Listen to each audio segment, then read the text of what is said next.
Yun, mayang hapon mga ka-TV Mix, no? Yun, ito yung garden natin, no? Yun, yung tinanim natin na bulaklak, oh. Ayan, no? Alam ko, kilala nyo na rin yan, yung mga bulaklak nga, no? Ayan, malaki na yung garden natin, no?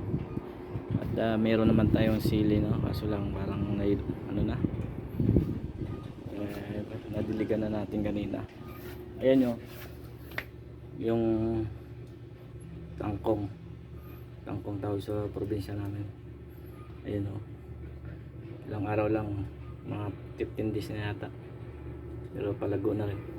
Yun, so ito yung natin, marami na tayong harvest na tinangkong dito. Alugbati natin, harvestan naman natin, no?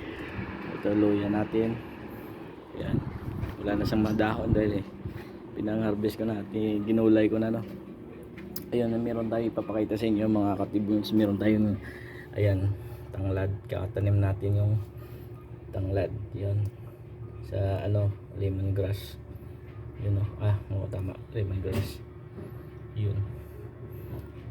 At mga pagbilang na lang tayo ng mga 15 days siguro at malago na siguro yan. At may mga dahon na siguro yan. Ayan. Yun. Alagaan lang natin ng dilig ng tubig, no, para mabilis yung pag-absorb na lang, ano. Yun, right. Yung mga ko na, mga gardens, yung gardens natin na wala na mga dahon dahil narbisan na natin, no, yung sili natin nabuyo kaso wala na. Yun, no, sa kabila dun may garden din siya. Ayun, wala nang ampalaya. Ito sa atin yung garden natin mga ka-TV, no. Kunti pa lang yung bulaklak natin. Alright.